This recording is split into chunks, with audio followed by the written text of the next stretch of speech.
Nasabi po doon sa verse 12 na huwag kayong mga tamad.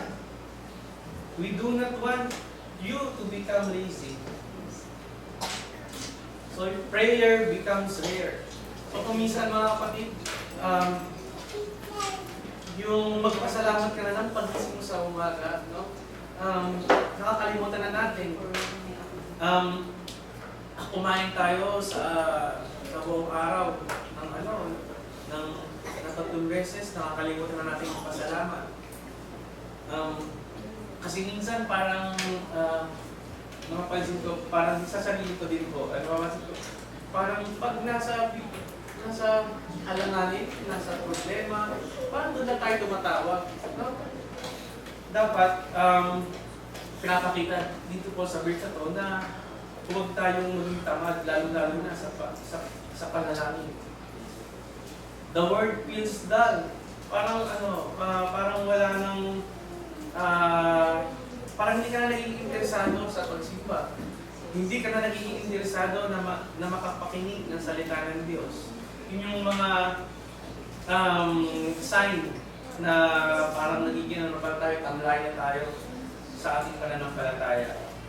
Worship become routine. So parang nag-worship na lang tayo dahil parang dahil kasama mo yung pamilya mo na sila sisimba, ikaw sisimba. Parang wala ka ng eagerness na magkaroon ng ng excitement na makapagsamba ng bukal sa puso mo. Service become half-hearted. So, parang mawala na po dun yung pagka-excite mo na makapagsamba, parang yung pinaka-energy mo, parang nalulupad-pay ka sa pagsimba, ganyan. Parang katulad po ng isang bangka na walang pansagwan. Kung mapapansin niyo po, yung bangka ngayon ay sumusunod na lang sa daloy. Nawa sa atin, magkaroon tayo ng sagwan na para kung saan natin kagustuhin na tumuloy, para huwag tayong sasabay lang sa agos, kundi magkaroon nawa ng buhay ang ating paglakad sa ating pananampalataya. Ang danger nito, sluggish faith slowly drifts, and before long, it will fall into doubt and disobedience. So kapag po pala ganun, nagkaroon tayo ng pagiging tamad na pananampalataya, magkukos ito ng pagdududa, magkukos po pala ito ng hindi na pagsunod sa mga kagustuhan nating Panginoon. Next po, revive faith through diligence. Sa verse 11 po yung sinasabi doon, magpakita ng gayong ding sikap sa ikalulubos ng pag-asa hanggang sa katapusan. Show this the same diligence to the very end. So ano po yung sinasabi po dito na hanggang sa katapusan ng buhay mo, maging masikap ka, maging maalab ang iyong pananampalataya. Hindi yung sa umpisa lang, parang, di ba, minsan may mga pagkakataon na sa unang beses na natin dahil tayo excited, tapos after ilang days, parang wala na. Sinahan po dito, diligence means giving effort and energy to our walk with Christ. Diligence keep us awake and alive in faith. Revive when we return consistent spiritual disciple. Disciplines. Prayer, scripture, reading, worship, and fellowship. So ito po yung magiging makakatulong sa atin kung tayo ay magkakaroon ng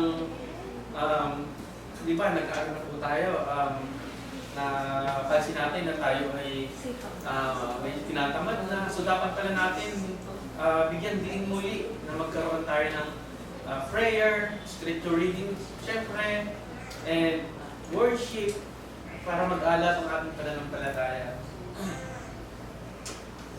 At lastly mga kapatid, ito, follow the example of the faithful. So kung maalala natin mga kapatid, yung sa verse 12, kundi mga tagatulad kayo sa mga nasa pamamagitan ng pananampalataya at ng pagtitiis, but to imitate those who are true faith and patience. So pinapakita ko sa atin doon sa verse na yun na sana maging tulad tayo, katulad ni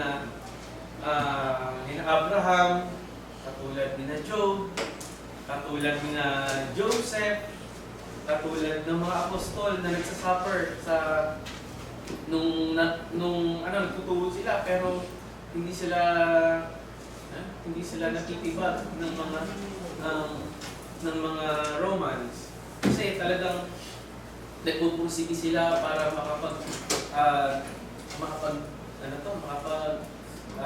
bigay at paabot ng mabuting balita.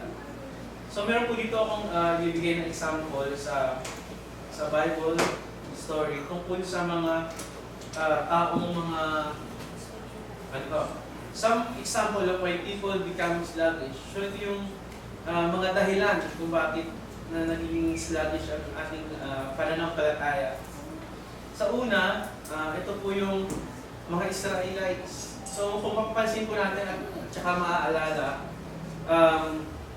ang ating Panginoong Diyos, nag-ano na siya ng mga miracles. Katulad nga lang sinasabi dito na yung miracles sa Red Sea, yung manna, yung water from the rock. At after nun, nagko-complain pa rin sila kung bakit sila dinala doon sa wilderness. Sabi nga po doon sa anong verse number?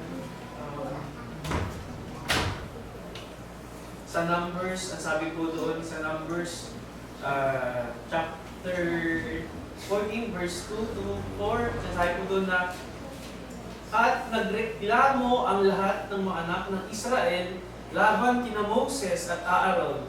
Sinabi sa kanila sa buong sambayanan, namatay na sana tayo sa lupain ng Ehipto, o kaya'y namatay na sana tayo sa ilang na ito.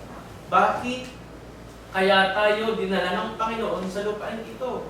Upang kayo'y bumagsak sa taba, at ang ating mga asawa at ating mga anak ay magiging biktima. Hindi ba na mas mabuti para sa atin na tayo magbalik sa Ehipto? Kaya sinasabi nila sa isa't isa, maglagay kayo ng isang pinuno na tayo magbabalik sa Ehipto. So yung mga Israelite ko, nagdududa pa sila sa kapangyarihan ng Panginoong Diyos, nagdududa pa sila sa mga miracles na pinakita sa kanila. At gusto pa nilang palitan sina Moses para sila umuwi na sa Egypt.